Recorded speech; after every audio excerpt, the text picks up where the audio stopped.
예, 임재어록 13번째 시간입니다. 제1부 행적 12. 곧장 때리다.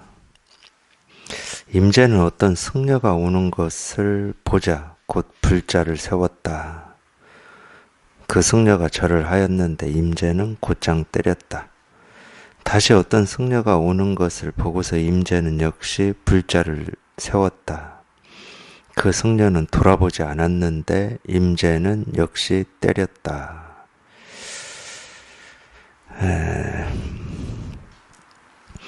첫 번째 내용은 어떤 승려가 이렇게 오고 있었어요. 오니까 들고 있던 불자를 이렇게 들었습니다. 이 불자라고 하는 거는 우리 뭐라고 해야 됩니까?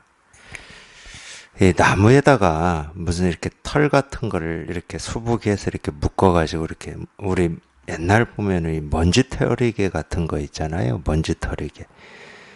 그걸 이제 불자라고 하는데 이 원래 용도가 이 벌레 같은 거를 쫓는데 이렇게 썼던 겁니다. 이 불자라고 하는 게. 근데 선에서는 이제 이 불자를 법을 상징하는 어떤 도구로 보는 거죠.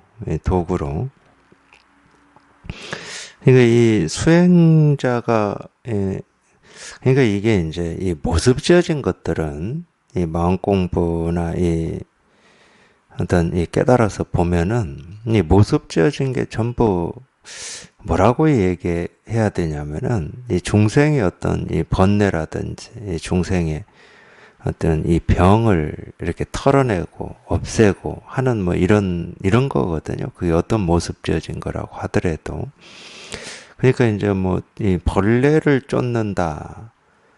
물론 이제 이 육신의 입장에서는 이 벌레가 자꾸 와서 붙고 뭐 모기가 물고 하면은 귀찮고 힘들죠. 그러니까 이제 그걸 쫓는 건데 이제 그것도 마찬가지예요. 이 마음의 세계에서 보면 이 중생의 이 병이라고 하는, 그러니까 참 이걸 어떻게 표현해야 될지 모르겠어요. 이제 이 진실을 깨닫기 전에는 이제 자기가 이 진실에 대한 이 깨달음에 대한 이 도에 대한 어떤 갈망이 있고 목마름이 있으니까 어떤 번뇌라든지 생각이라든지 분별이라든지 뭐 욕구 욕망이라든지 이런 게 좀 없어졌으면 좋겠다 뭐 이런 느낌이 있잖아요. 있다고 봐야 됩니다. 그렇기 때문에 이제 이런 법의 뜻을 두고 공부를 하시는 건데 그러다가 이제 여기 이렇게 통해서 보면은 이게 진실로 이게 근본이거든요. 이게 근본이에요. 이거 모습 지어진 것들은 전부 이 근본에서 생기고 사라지는 거고, 이 모습 지어지는 것들은 전부 이 근본을 드러내고 이 근본을 얘기하고 있을 뿐인 게 분명하거든요. 그냥 그게 저절로 실감이 됩니다. 뭘 보든 뭘 듣든. 그러니까 벌레를 이렇게 쫓는 여기에서 말하는 이 불자라고 하는 것도 이 벌레를 쫓는다. 그러면 그냥 저절로 그렇게 돼요. 이 육신에서는 어떤 해충을 쫓는 도구지만 항상 이 마음이라고 하는 여기에 딱 자리를 하고 있기 때문에 중생의 어떤 번뇌 분별, 이 망상병을 치료한다. 뭐 이쪽으로 그냥 저절로 가버립니다.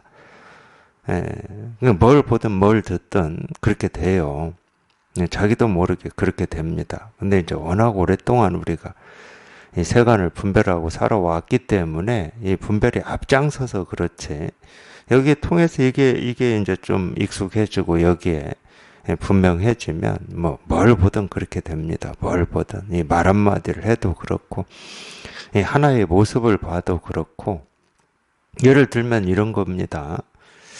이 신찬이라는 스님이 있었어요. 뭐 이름이 맞을지 모르겠는데 이제 이 신찬이라는 스님도 이 불법을 공부하고 싶어서 출가를 했습니다.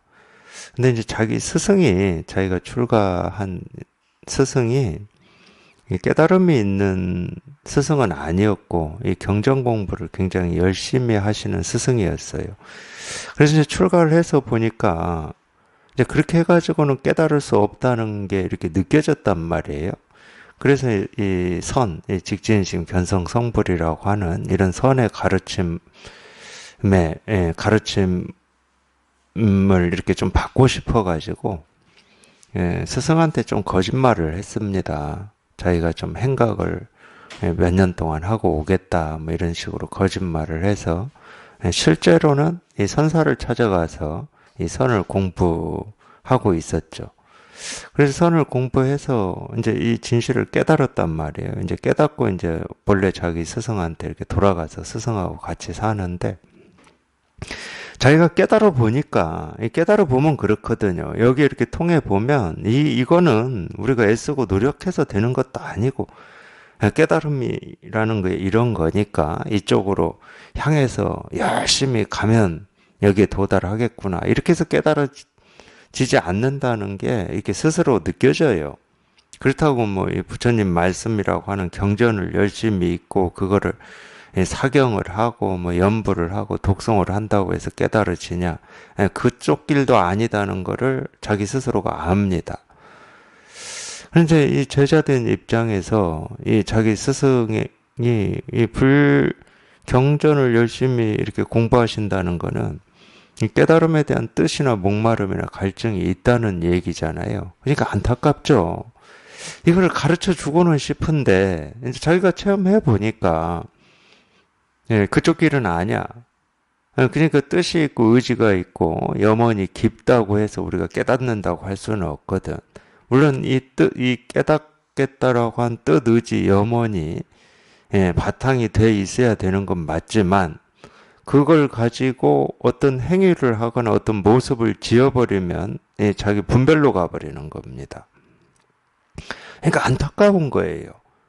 자기가 모를 때는 그쪽 길도 이 깨달음으로 가는 또 하나의 길일 수 있다 이렇게 생각이 되겠지만 여기에 통해 보면 우리가 이해하고 아는 길, 분별되는 길은 다 유의법이지 이 무의법이 아닙니다. 그쪽 길은 아니야.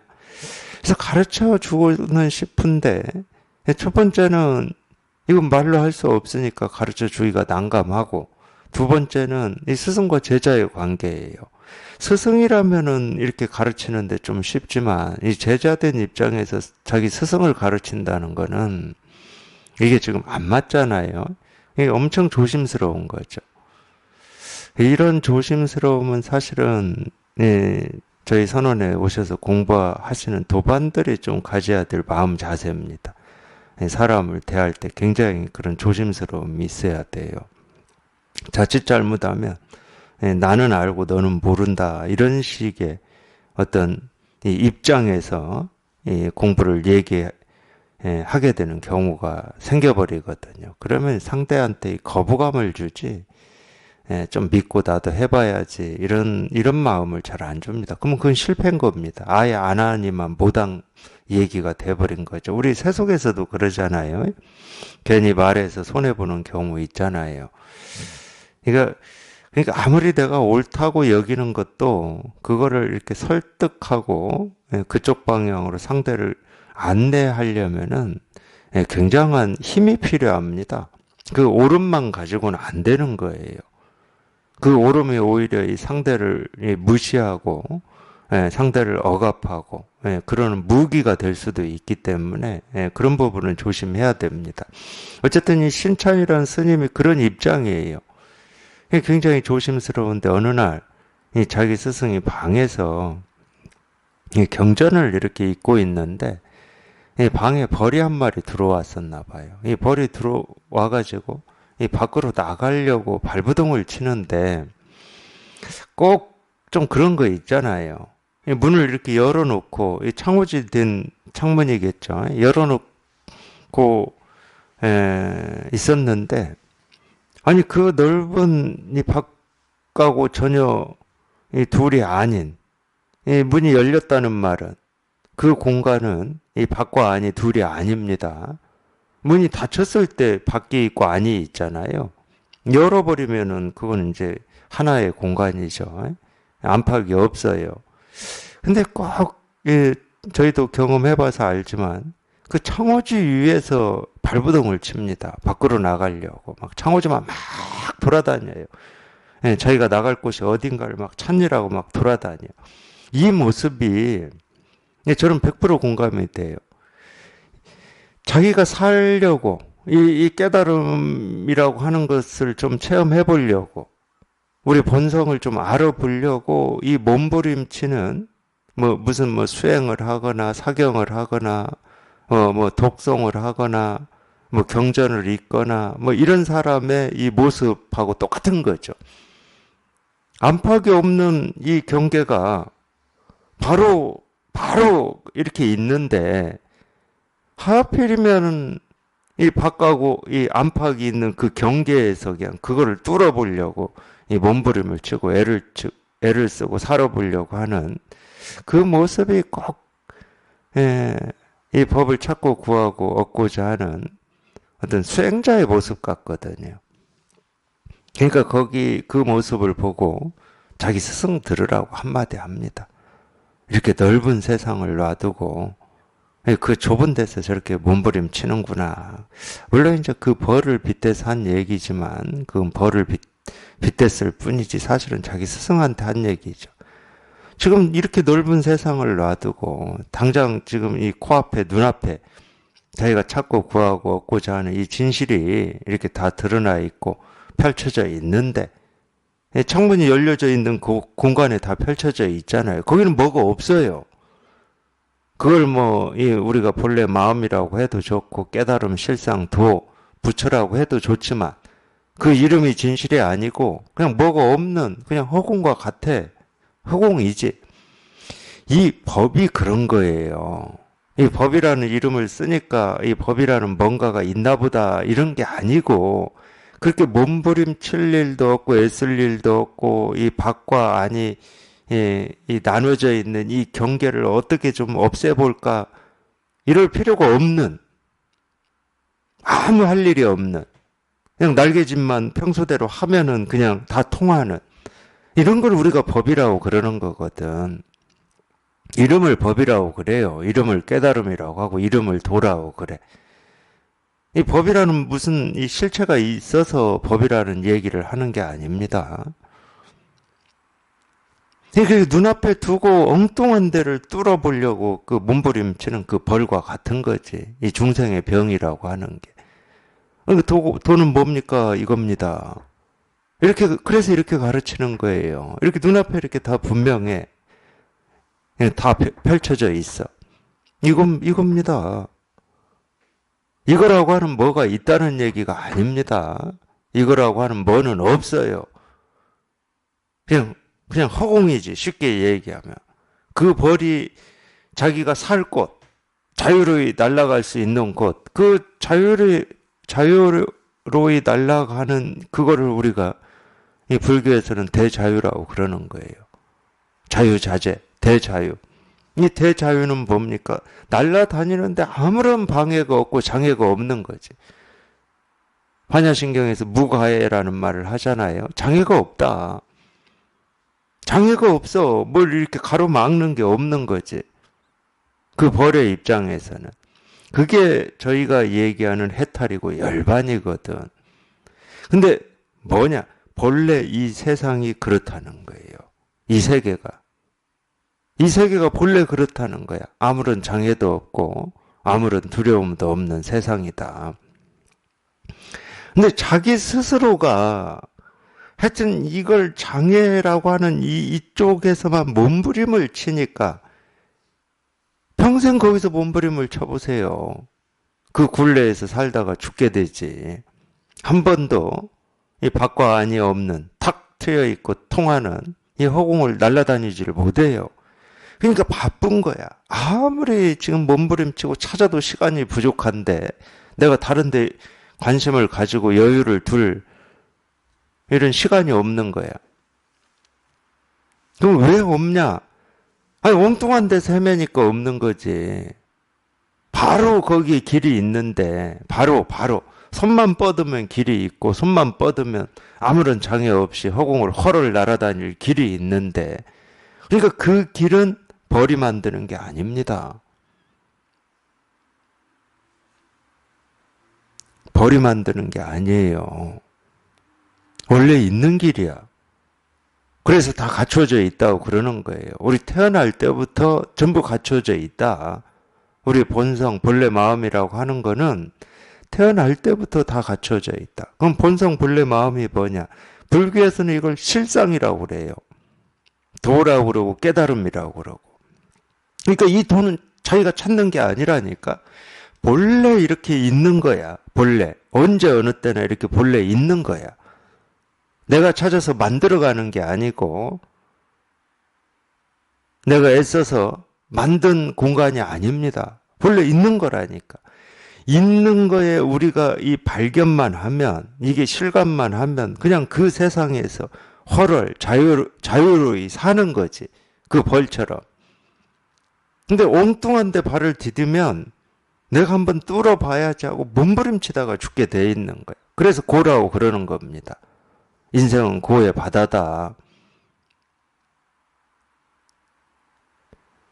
그래서 자기 스승 들으라고 한 얘기예요. 이렇게 넓은 세상을 놔두고 좁은 곳에서 저렇게 몸부림을 치고 있구나. 거기는 자기가 살 곳이 아니죠. 거기는 자기 죽는 곳입니다. 몸부림치다가 죽는 곳이에요. 자기 살 곳은 바로 눈앞에 있어요. 코앞에 있고. 그래서 이게 백지장보다도 차이가 안 난다 이런 표현을 가끔 쓰는 건데 사실은 백지장보다도 차이가 안 나요. 오로지 자기의 그 착각, 이 망상 때문에 이 몸부림을 치고 애를 쓰고 노력을 하고 힘들고 고통스럽고 어려운 거지. 그 망상 때문에. 이 번뇌라고 하는 게 그렇게 희한한 거예요. 자기 스스로의 망상 때문에 자기가 힘들어. 그렇게 희한한 거야, 이게.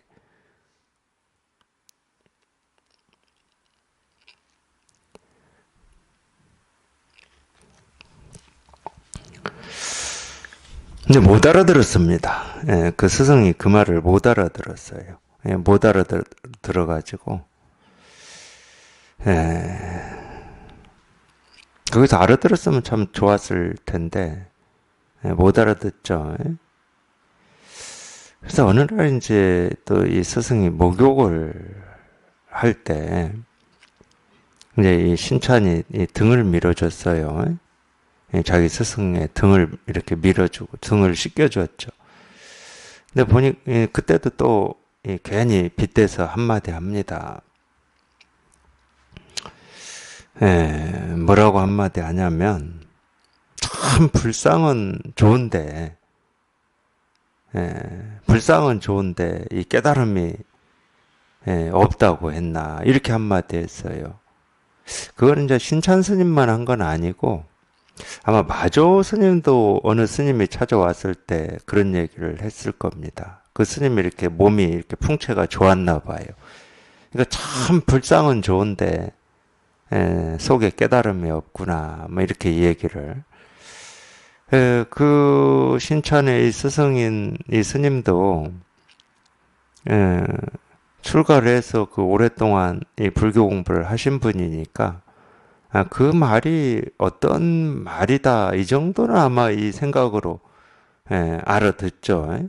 그 정도는 알아들을 수 있죠. 자기 스스로 지금 이 깨달음에 대한 목마름이 있고 갈증이 있어서 공부도 하고 있는데 자기 스스로가 이 깨달음이 없다라고 하는 건 뭐 누구보다도 잘 알겠죠. 근데 불상은 좋은데 이 속에 부처가 없구나 뭐 이렇게 얘기했을 겁니다. 불상은 좋은데 부처가 없구나 뭐 이런 식으로 얘기했을 거예요. 그 이야기가 그렇게 두 개만 전해져 내려와서 그 스승인 그 스님도 신찬 스님의 그 바람대로 공부를 해서 이걸 체험을 하셨는지까지는 뭐 제가 알 수는 없습니다. 물론 그리고 또 지금 그 스님이 체험을 했냐 말았냐 여기 이렇게 통해서 살았냐 어쩌냐 뭐 이게 뭐가 중요하겠습니까? 지금 우리 스스로가 여기에 통해서 아무런 걸림 없이 사느냐 살지 못하느냐 이게 중요한 거죠. 임재의 곧장 때리다 불자이기 때문에 거기까지 나왔는데 신천 스님이 그렇듯이 뭐 이 벌이 나가려고 발버둥 치는 모습이나 자기 스승의 이렇게 등을 주면서 하는 말이나 그런 상황에서 자연스럽게 그쪽으로 이렇게 되어가요. 그쪽으로. 이렇게 모습 지어진 이게 전부가 아니고 참 이 부처가 몸은 좋은데 속에 깨달음이 없다. 뭐 이런 얘기. 뭐 이게 그냥 너무 자연스럽게 그렇게 저절로 나옵니다. 그쪽이 항상 그쪽에 이렇게 발을 딛고 있어요. 이 모습 지어진 새. 그러니까 예를 들면 뭐 그런 거죠. 제가 이 마주오로 갈 때 했던 것 같은데 이 석장해공이라고 하는 이 마주의 제자 중에 이 사냥꾼이 있었습니다. 사냥꾼. 사슴을 쫓다가 이 마주를 만나서 이 마주의 제자가 됐는데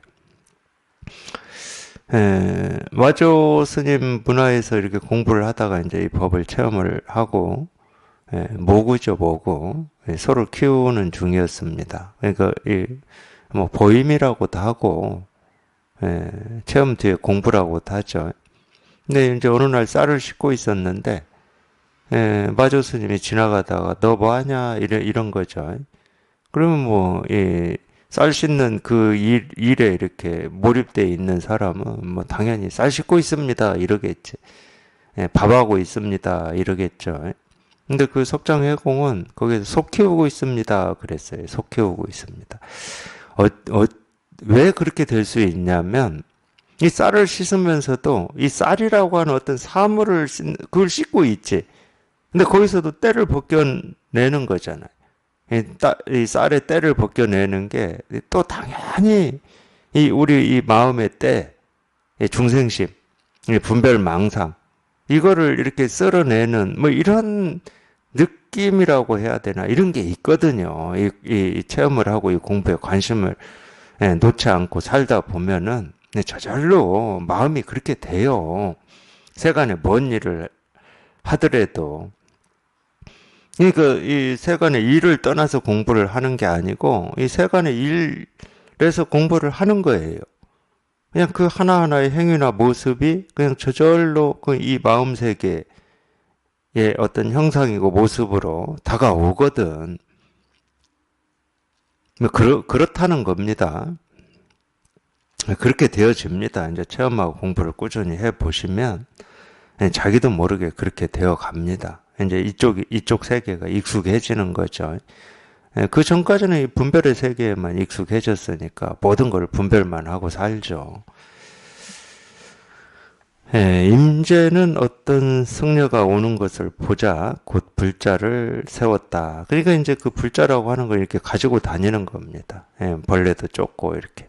물론 이제 이때 정도 되면은 이 용도가 이 벌레만 쫓는데 쓰는 용도가 아니라 이 법을 상징하는 도구가 돼버린 거죠. 이 불자라고 하는 게. 그러니까 이 불자라고 하는 거를 이 출가한 스님들은 뭐 먼지털이개로 보는 게 아니고 이 법을 상징하는 걸로 봅니다. 이 법을 상징하기 때문에 이 불자는 아무래도 이제 선지식이 들고 있었겠죠. 다른 사람이 들고 있지 않았겠죠. 법을 상징하는 순간 그렇게 돼버리겠죠. 선지식이 이 불자를 이렇게 세웠다. 이 말은 출가한 스님이라면 특히 선을 공부하는 사람이라면 법을 보여줬다. 자기가 이게 실감이 되고 공감이 되든 안 되든 상관없이 저렇게 법을 보여주는데 내가 모르는구나 이렇게 되는 거겠죠. 제가 이겁니다 하는 거하고 똑같은 거죠. 불자를 세웠다는 말은.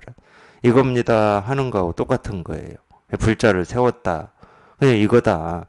그냥 이 일이다. 똑같은 거죠. 그래서 불자를 이렇게 딱 세웠어요. 이 법을 보여줬다 이거지. 임재스님이 법을 보여줬다고 생각하는 건 아니고 불자라고 하는 게 이 법을 상징하는 거고 그 임재스님은 이 불자를 뭐 어떤 이유에서 세웠는지 그런 건 우리가 몰라. 그것까지 어떻게 합니까 우리가.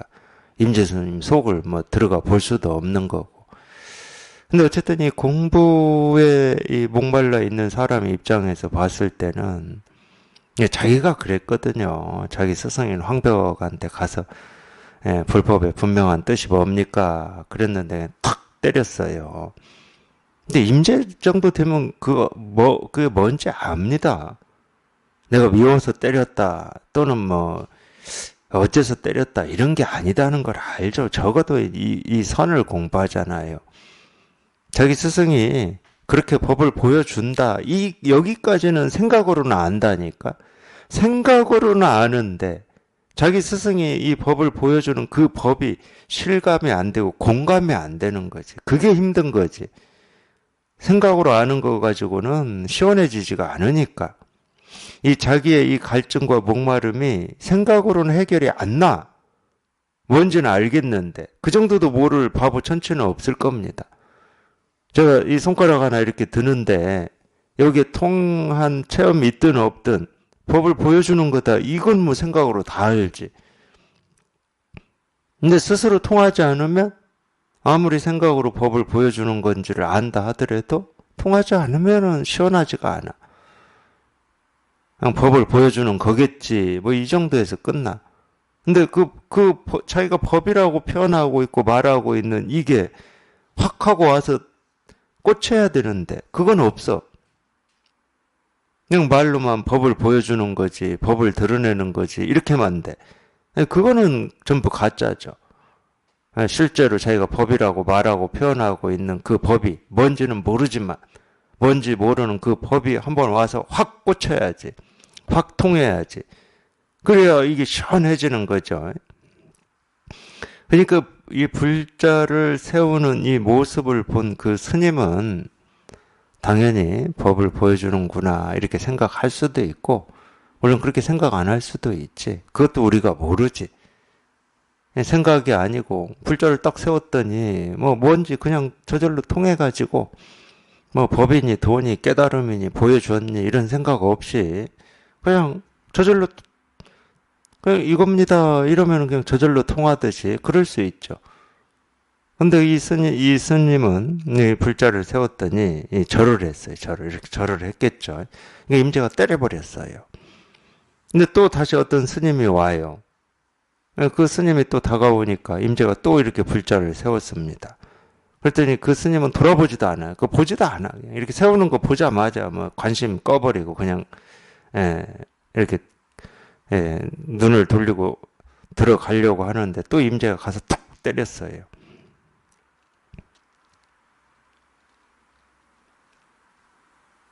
어찌해야 안 맞습니까? 이거 도대체. 예, 여기서는 이 내용은 딱 이거 하나예요. 어찌해야 안 맞습니까? 뭐 절을 해도 맞고, 돌아보지도 않아도 맞고, 그리고 뭐 고맙다고 해도 맞고, 왜 그렇게 하십니까? 하고 그냥 관심을 안 보여도 맞고, 쉽게 얘기하면 우리가 할 수 있는 어떤 행위를 해도 그냥 다 맞아. 이 두 개로 얘기했지만 그 말입니다. 이렇게 해도 맞고 저렇게 해도 맞아. 사실은 이게 어떤 면에서 보면은 알아들을 수만 있으면 참 좋은 방편이에요. 동그라미를 땅에 하나 그려놓고 밖에 있어도 30대, 안에 있어도 30대 이 말하고 똑같은 거거든. 내가 할 수 있는 어떤 일을 해도 다 맞아. 다 맞아야 돼. 다른 말로 하면 내가 할 수 있는 어떤 행위를 해도 다 그냥 분별이고 망상이야. 이 말도 돼요. 근데 지금 그 이야기입니다. 그 이야기. 근데 이제 여기에 또 좀 숨어있는 얘기도 있긴 있죠. 우리가 좀 봐야 될 부분도 있죠. 제가 잠깐 언급을 했지만 그런 부분도 있긴 있어요. 예를 들어서 뭐 불자를 세웠다. 저게 법을 보여주는 거다, 많은 거다. 사실은 이제 그거는 공부하는 입장에서는 그렇게 얘기할 수 있는데 좀 이렇게 예를 들어서 이 불의의 안목을 갖추고 보면 뭐 그런 생각도 안 듭니다. 법을 보여준 거다, 아니다, 뭐 이런 생각이 없어요, 그냥. 임재 의도까지 우리가 읽을 필요는 없잖아요. 뭐 읽는다고 읽혀지는 것도 아니고. 심심해서 들을 수도 있지. 스님 보고 심심해서. 아니면 어린아이처럼 장난치려고 들을 수도 있지. 야, 너 이거 불자 이거 알아? 이러려고. 이게 뭔지 알아? 이러려고 들을 수도 있지. 꼭 뭐 법을 보여줬다. 그거는 이제 공부할 때는 제가 그렇게 얘기를 하죠. 공부할 때는. 공부하는 입장에 있는 도반들한테는 그렇게 제가 이 얘기를 하죠. 근데 절을 해서 한 대 맞았어요. 돌아보지 않아도 한 대 맞았어.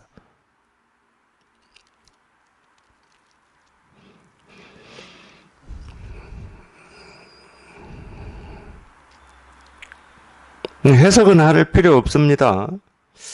절을 했는데 왜 맞았을까? 또는 돌아보지 않았는데 왜 맞았을까? 그럼 이 스님들은 못 깨달아서 한 대씩 맞았을까? 그런 말 안 나왔습니다. 맞았다는 얘기는 나왔어도 못 깨달았다. 또는 이걸 못 알아봤다. 뭐 이런 말 안 나왔어요. 그래서 맞았다. 이러면 이제 그건 다 자기가 유추하고 자기 상상일 뿐이죠. 자기 생각이에요, 그거는. 그런 쪽에 이 생각이 흘러가면 안 됩니다. 그런 식으로. 그런 식으로 흘러가면은 이걸 제대로 못 보는 거예요. 물론 이 맞은 스님들이 예를 들면 너무 제가 말을 많이 해드리는데 절을 했다 이 말은 무슨 말이에요? 불자를 들어서 보여주니까 자기도 그냥 절을 해서 보여줄 수 있잖아요. 또 이 두 번째 스님은 이 불자를 들어서 법을 보여주니까 왜 그런 쓸데없는 짓 합니까? 이 법을 뭐 보여줘야 되는 것도 아니고 드러내야 되는 것도 아니고 왜 그런 쓸데없는 짓 합니까? 하고 그냥 휙 돌아서 가버릴 수도 있잖아요. 근데 그게 대응이거든요. 대응. 이 눈이 있는 사람이 할 수 있는 대응이거든요. 그러니까 이 두 스님들이 이 맞을 짓을 해서 맞았다. 또는 맞을 짓을 안 했는데 맞았다. 이런 해석은 필요가 없어요. 그런 해석은 필요가 없습니다.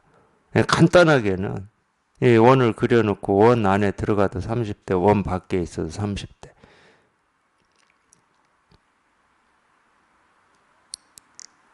우리가 할 수 있는 어떤 일을 해도 맞는다 이 말이죠. 그러면은 우리가 할 수 없는 일을 해야 되잖아요. 우리가 할 수 없는 일. 우리 분별이나 우리 생각으로는 도저히 불가능한 일. 답은 거기에밖에 없잖아요.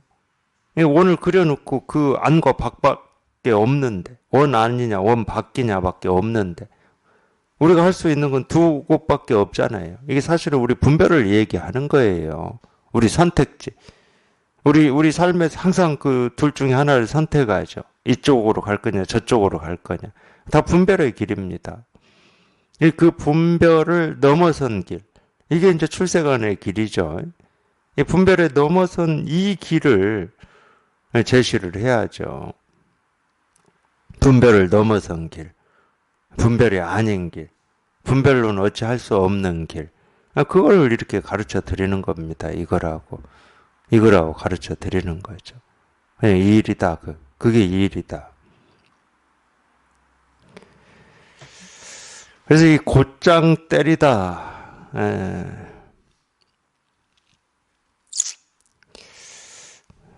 이 얘기는 간단한데, 이 얘기는 참 사실은 간단한데,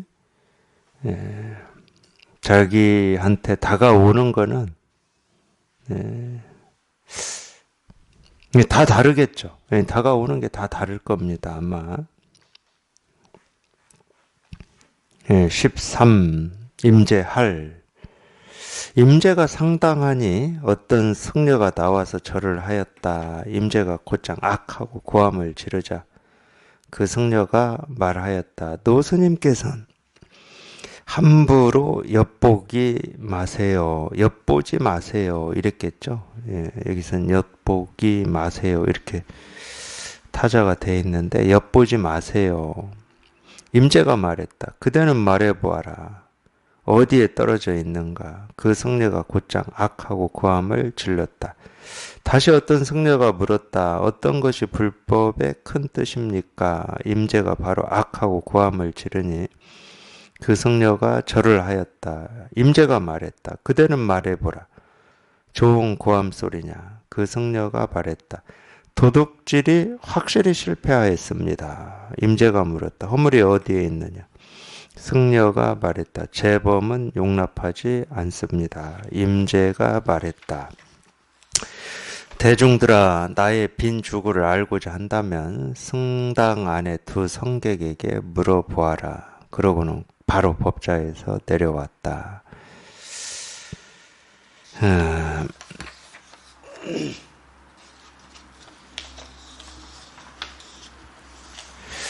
한번 다시 보겠습니다. 이제 임재 할인데, 임재가 상당하니 어떤 승려가 나와서 절을 하였다.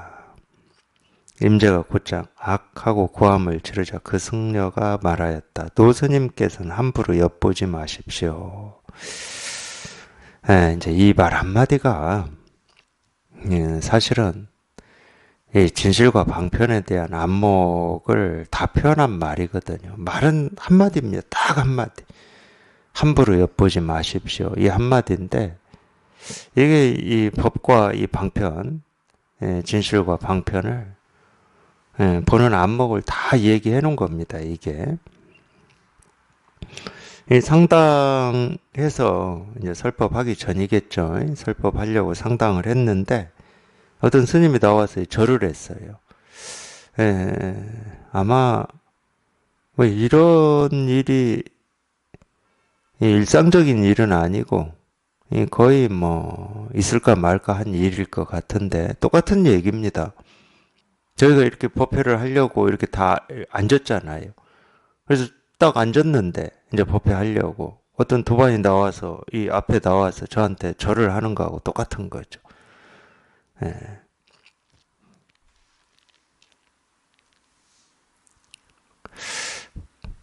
그냥 하지는 않겠죠. 그런 절을 한다. 그러면 그냥 하지는 않겠죠. 물론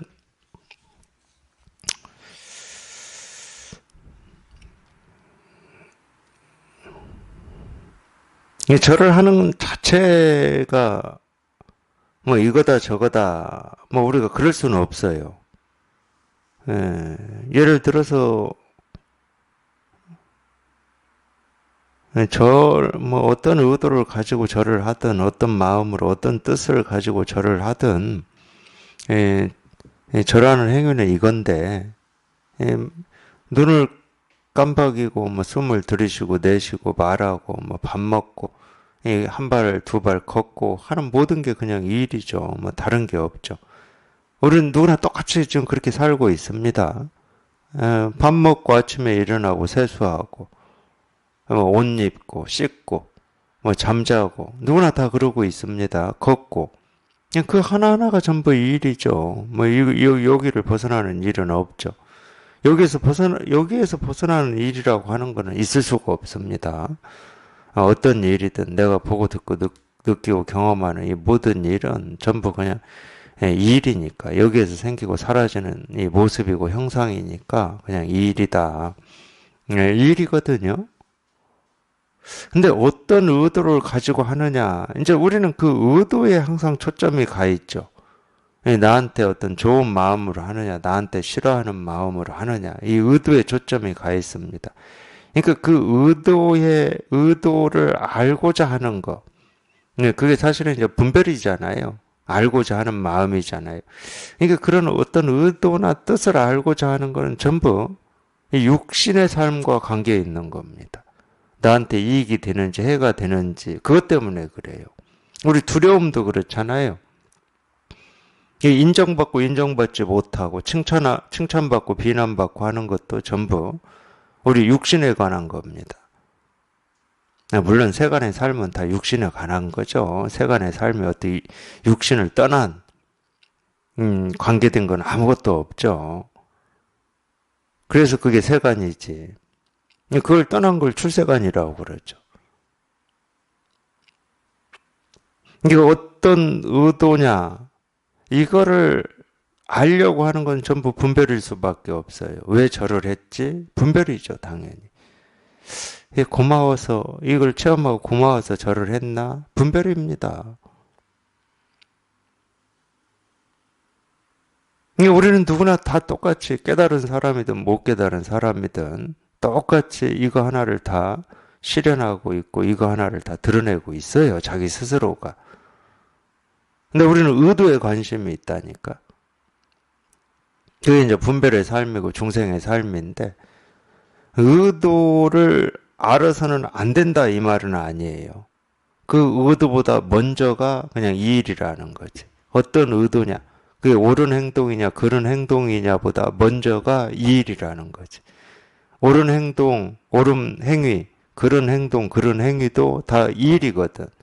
이거밖에 없거든. 그래서 이거 하나가 분명해야 된다고 그러는 거예요. 두 번째, 세 번째로 나한테 이익이 되는가, 손해되는가, 이런 건 뭐 자동으로 분별을 하겠지. 근데 이익이 되든 손해가 되는 모습이고 행동이든 이름이 분명해야 돼. 이름이.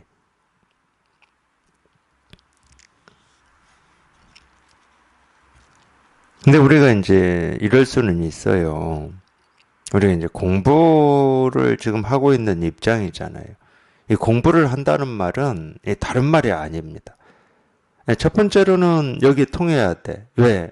이 분별망상에서 한번 벗어나야 되는 거니까. 이 중생은 분별망상밖에 모르니까 분별망상에서 벗어나서 자기 본성을 한번 실감하는 게 공부죠. 첫 번째 공부가 그거예요. 이걸 실감하는 거. 그럼 두 번째 공부가 뭐냐? 이걸 실감은 했는데 우리가 평생을 분별망상 속에 살았기 때문에 분별망상이 습이돼 있어. 그냥 몸에 붙어 있다고. 생각에 붙어 있고. 그러니까 생각만 했다 하면, 몸을 움직이기만 했다 하면 자기도 모르게 분별망상에 휘둘려. 그러면은 이제 두 번째 공부는 이걸 실감을 했으면 몸에 붙어 있고 몸에 익숙해져 있고 생각에 익숙해져 있는 그 분별망상을 조복시키는 겁니다. 그게 이제 두 번째 공부죠. 그래서 공부를 없다고 할 수가 없어요. 우리 망상을 조복시켜야 되니까. 그 습기를 조복시켜야 되니까. 그래서 공부라고 하는 것은 딱 그 두 개밖에 없는 거예요. 그 두 개인데 하나지. 첫 번째도 분별망상에서 한번 벗어나게 하는 거고 두 번째도 분별망상에서 벗어나게 하는 거죠. 그러니까 항상 그거밖에 없는 거야. 그러니까 와서 절을 했다. 그리고 너무 많이 가르쳐 주면 안 되는데 생각이 돌아가 버리니까. 그럼 가르치는 입장에서는 관심 있는 게 뭐겠습니까? 제가 지금 분별로 하는 건지 분별 아닌 이 일인지를 확인은 해야 될 거잖아요. 다 이 일이지만 분별을 가지고 지금 이걸 하고 있는 건지 분별 없이 그냥 이걸 하고 있는지 확인은 해야 됩니다. 가르치는 입장은. 공부하는 입장에서는. 그거를 우리가 테스트라고도 하고 단련시킨다고도 하는 겁니다. 임재 악은 그 악이에요. 네가 절을 하는데 분별을 가지고 하느냐, 분별 없이 하느냐를 테스트하는 겁니다. 악하고. 그래서 이 악에 넘어오느냐, 넘어오지 않느냐를 보는 거죠. 근데 이 승려가 멋지게 대응을 했어요. 노 스님께서는 함부로 엿보지 마십시오. 이게 무슨 말이에요? 스님께서 내가 분별로 이걸 하고 있는지, 분별 없이 이거 하고 있는지를 알아내려고 엿보지 마라 이 말이에요. 대단한 말이죠. 자기 스스로가 이 불의의 안목이 이렇게 확실하지 않으면은 이렇게 대응할 수가 없죠. 이 분별을 가지고 아마 이 절을 해서 악하고 소리를 질렀다. 그럼 망설이고 주저했겠지. 나는 진짜 고마운 마음으로 이 공부를 이렇게 가르치고 뭐 이렇게 드러내고 하는 이 고마운 마음으로 절을 했는데 갑자기 소리 지르니까. 그러면 당황스럽겠죠. 이 절을 한 스님이 내가 뭘 잘못했나 뭐 이런 생각이 들겠죠. 근데 그러는지 아니면 분별 없이 이게 이렇게 분명한지 이거를 임재 스님은 테스트 해본 겁니다. 악하고. 근데 이 스님이 이렇게 대응을 한 거예요. 엿볼 필요 없습니다. 이 말이에요. 쉽게 말하면. 제가 분별하는지, 분별 없는지 스님 엿볼 필요 없고요. 그런데 힘쓰실 필요 없습니다. 사실은 힘쓰는 거거든. 법이야 힘쓸 게 없잖아요. 뭐 절을 하든, 뭐 와서 앉든, 물구나무를 쓰든, 뭐. 전부 그냥 이 일인데 뭐 힘쓸 일이 뭐 있어. 근데 공부라고 하는 측면에서는 그런 게 아닙니다. 이걸 헷갈리면 안 돼요. 가끔 체험하시고 뭐 이제 공부할 것도 없네 이러시는데 그거는 이미 자기가 생각으로 헤아린 겁니다. 있죠? 왜 없습니까? 길고도 길죠. 공부할 게 많고도 많고. 그러니까 그 두 개를 헷갈리시면 안 돼요.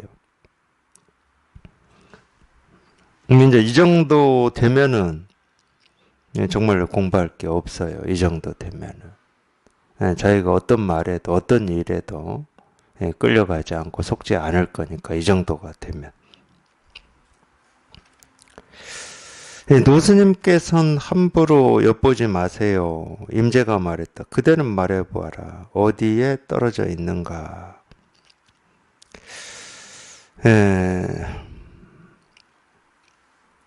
그러니까 임재가 이제 이 답을 듣고 이제 한 번 더 얘기를 해본 겁니다. 그럼 그대가 말해봐라. 내가 어디에 떨어져 있냐 이러니까 그 승려가 곧장 악하고 고함을 질렀다. 그 임재의 악하고 이 승려의 악은 같으면서 다릅니다. 뭐 임재가 악하든 이 스님이 악하든 전부 그냥 이 일이니까 우리가 다르지 않다 이렇게 얘기할 수 있지만 임재가 악한 거고 이 승려가 악한 것은 달라요. 다릅니다. 그러니까 같으면서도 달라요. 쓰임이 달라. 임재 악은 제가 설명해 드렸잖아요. 어떤 쓰임인지. 근데 같으면서도 달라. 똑같이 악하는 게 이거지 뭐. 억하는 것도 이거고 아하는 것도 이거고 뭐 책상을 한번 두드리는 것도 이거고.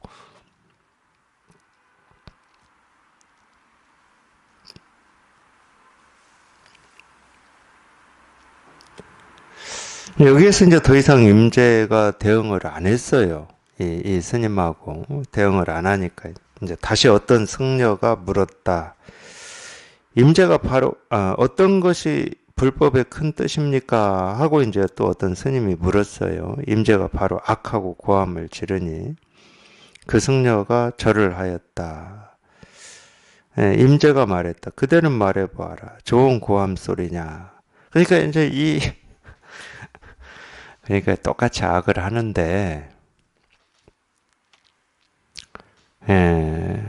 이 상황에서도 악하고 저 상황에서도 악하고 이렇게 똑같이 고함 한마디를 지르는데도 물론 이제 모두 뭐 이 상황에서 지르든 저 상황에서 지르든 뭐 계속 제 얘기도 똑같아요. 똑같은 겁니다. 이거예요. 이건데 이 상황에 따라서 이 악의 쓰임이 달라요. 이 상황에서 그냥 모든 상황에서 그냥 난 악밖에 없어 이러지 않는다니까. 똑같이 이걸 이렇게 책상을 두드리는데 이 상황에서도 두드리고 저 상황에서도 두드리니까 사실은 다 법을 드러내고 법을 가르치는 건 똑같지. 그거는 얘기할 게 없어. 그거는 내가 보든 뭐 숨을 들이쉬든 밥 먹든 물을 마시든 뭐 책상을 두드리든 손가락을 들든 다 똑같지 뭐. 이거지. 그냥 이 일이니까 다 똑같지. 근데 똑같은 악이라고 하는 이 고함도 이렇게 달라요. 어떤 때는 단련시킬 때 쓰는 거고, 어떤 때는 이거를 드러낼 때 쓰는 거고. 물론 단련시킬 때도 이거를 드러내는 악은 악입니다. 근데 용도가 조금 달라.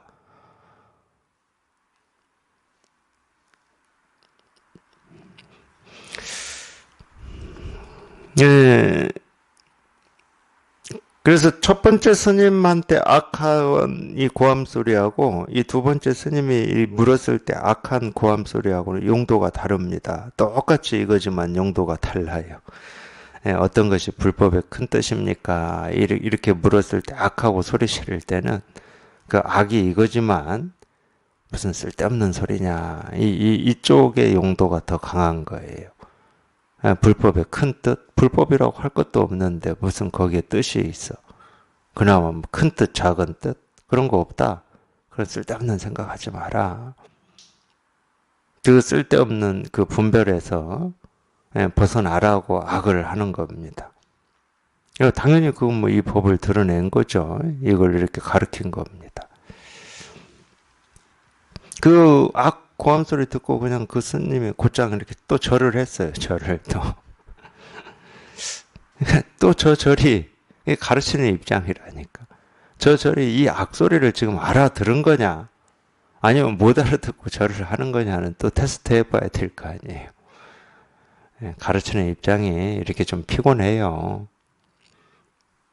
그냥 가르치는 입장이고 공부가 아니다. 그러면은 뭐 법이니 뭐니 테스트니 이런 거 할 필요 없잖아.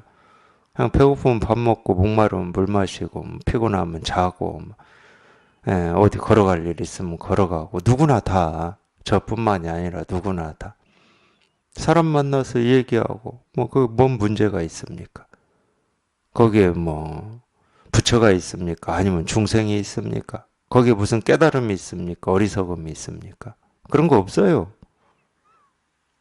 아무 문제가 없고 아무런 장애가 없는데 희한하게 이 허망한 생각을 집착하고 이 망상 속에 있으면 뭘 해도 이게 편치가 않아요. 만족스럽지가 않고 자기 스스로 허망한 생각을 집착해가지고 아무 문제가 없는데 그 하나하나가 다 걸리는 거지. 아무 문제가 없는데 걸리는 거예요. 그러니까 이제 어쩔 수 없이 우리가 공부를 한다 이러는 겁니다. 근데 실제로는 공부를 해서 보면 그냥 본래 아무 문제가 없었어. 아무런 장애가 없고 아무런 경계가 없어. 근데 자기 스스로가 그랬던 거예요. 자기 스스로가 자성자박.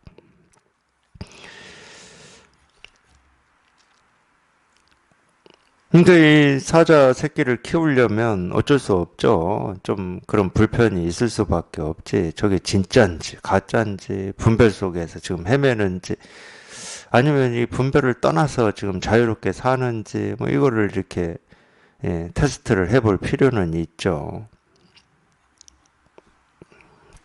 그러니까 그 승려가 절을 해버렸어요. 악하고 절을 하는 게 이건데 저걸 분별로 하고 있는지 분별을 떠나서 하고 있는지는 또 점검은 해야죠. 그러니까 임재가 말했다. 그대는 말해보아라. 좋은 고함 소리냐 이랬어요. 자기가 지른 이 악하는 이 고함이 좋은 고함 소리냐. 근데 이런 말을 듣고 여기서 좋다 싫다 하면은 또 분별로 갈 거잖아요. 좋은 고함 소리입니다. 이러면 분별로 갑니다. 아무리 이 법을 가르치고 법을 드러낸 고함이다 하더라도 그걸 자기 스스로가 좋다 하는 순간 자기한테 법이 있다는 말이거든. 법은 좋은 거고 분별은 싫은 거다. 이런 둘이 있다는 거야. 그래서 좋은 고함 소리입니다. 이러면 이제 분별. 거기는 또 밀어봐야 돼요. 근데 이 스님은 뭐라고 답을 했냐? 도둑질이 확실히 실패하였습니다. 이렇게 답을 해버렸어요. 그럼 뭐가 도둑질이냐? 어떤 것이 불법의 큰 뜻입니까? 하고 묻는 게 도둑질이었어요. 물을 필요가 없는데 자기가 이 가짜라고 하는 것은 자기 살림살이가 아니니까 이 밖에서 도둑질해서 가져온 거죠. 쓸데없는 말을 한 거지. 근데 그 실패했다. 이제 선에서는 이제 이런 말을 어느 때 쓰냐면 이 법이 분명한지 아닌지를 이렇게 테스트할 때 씁니다. 사실 그건 테스트할 게 없는 거거든. 분명한 입장에서는 할 게 없어요. 제가 자꾸 지금 공부하는 입장이다. 뭐 이걸 지금 많이 얘기하고 있는데 공부하는 입장에 있는 사람들한테는 할 필요가 있죠. 이런 도둑질을 할 필요가 있습니다. 그걸 이제 제가 점검이라고 얘기하는 거예요. 점검. 진실로 분별을 벗어난 자리에 이렇게 굳건히 있는지, 분별 속에 있는지 이걸 점검을 할 필요는 있는 거죠. 근데 이 점검하는 게 다 도둑질입니다. 그러니까 이 점검에 자기가 속지만 않으면 그 도둑질이 실패하는 거지. 예, 뭐 이런 거 있잖아요. 우리가 이제 이 뱀의 다리를 그려 넣는 걸 사족이라고 그러는데, 이 뱀을 직접 봐가지고 뱀이 분명한 사람한테는 그 그림을 이렇게 일부러 제시하는 거잖아. 이게 뱀이다 하고 제시하는 거지. 근데 분명한 입장인 사람은 이 뱀의 다리가 있어야 될 이유가 없는데 그려 넣은 거니까. 예, 일부러 그려 넣은 거예요. 예, 저 사람이 뱀을 분명히 알고 있는지. 근데 뱀을 분명히 모르는 사람은 그 일부러 그려는 이 뱀의 다리를 보고 아, 뱀이 저렇게 생겼나 보다. 이렇게 또 하겠지. 그렇게 분별을 하겠지. 근데 분명한 사람은 쳐내버리겠지. 아, 이게 무슨 뱀이냐 하고 쳐내버리겠죠. 그러면 이 사람은 일부러 한 거기 때문에 그 도둑질이 실패한 거지. 예, 그럴 때 쓰는 말입니다. 예, 도둑질이 확실히 실패했습니다. 이렇게. 임재가 물었다. 허물이 어디에 있느냐? 예, 승려가 말했다. 재범은 용납하지 않습니다. 이제 이 이야기는 이제 이런 도둑질이 확실히 실패했습니다. 뭐 이렇게 이미 스스로 고백을 했고 다 했는데도 한 번 더 해본 거예요. 허물이 어디에 있느냐? 뭐 이런 식으로 한 번 더 해본 건데 또 이 말에 끌려가면 아직 이 분별에서 확실히 다 벗어나지 못한 거겠죠. 근데 이 스님은 이 제법은 용납하지 않는다. 아, 도둑질을 한번 해가지고 실패했으면 됐지. 또 내가 도둑질을 할 수는 없는 거지. 또 이러니 저러니 뭐. 허물이 있느니 없느니 이러면 이제 또 분별이 돼버리니까 이 허물이 있느냐 여기에 대한 답을 제법은 용납하지 않습니다.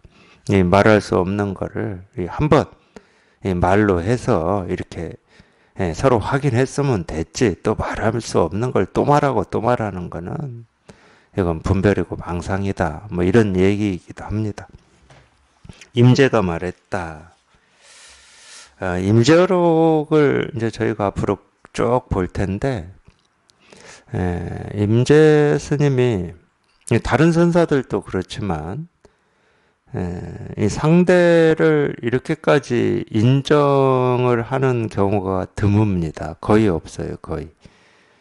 저도 깜짝 놀랐어요. 물론 제가 임재어록을 처음 보는 건 아닌데, 본다고 해도 또 다 잊어먹거든요. 근데 아까 읽으면서 저도 깜짝 놀랐어요. 이 대중들아, 나의 빈주구를 알고자 한다면 승당 안에 두 성객에게 물어보아라. 이 말은 두 스님을 인정한 겁니다. 이렇게까지 인정하는 경우가 드물거든요. 거의 없어요.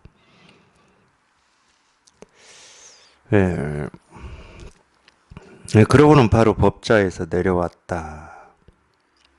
이 빈주구라고 하는 거는 이 빈은 손님이고 이 주는 주인입니다. 이 손님과 주인을 말하는 이 구는 말이에요, 말. 그러니까 어떤 경우에 쓰느냐. 우리가 예를 들어서 그런 거잖아요. 이 법을 묻는 사람과 이 법을 가르치는 사람. 이 법을 가르치는 사람은 이 주인이고 묻는 사람은 손님이라고 얘기할 수가 있죠. 그럴 때 이제 이 빈주구, 빈주라는 표현을 씁니다. 그러면 이제 지금 이 두 스님하고 이 임재 스님하고의 관계는 뭐냐? 여기는 둘 다, 이 셋 다 주인이 돼버린 거죠. 셋 다 주인이 돼버렸기 때문에 이렇게 인정을 하는 겁니다. 형식으로 보면, 어떤 스님이 임재 스님한테 이 불법의 큰 뜻이 무엇입니까? 하고 이렇게 물었기 때문에 이 손님인데, 이 모습으로는 손님인데, 이 내용으로는 이 주인이 돼버린 겁니다. 서로 눈과 눈이 마주쳤고 우리가 이심전심이라고 하듯이 이 마음과 마음이 통해버린 거예요. 그러면 주인이죠. 그래서 이런 빈주구를 알고자 한다면 승당 안에 두 성객에게 물어보아라. 그러고는 바로 법자에서 내려왔다. 저도 내려가야죠.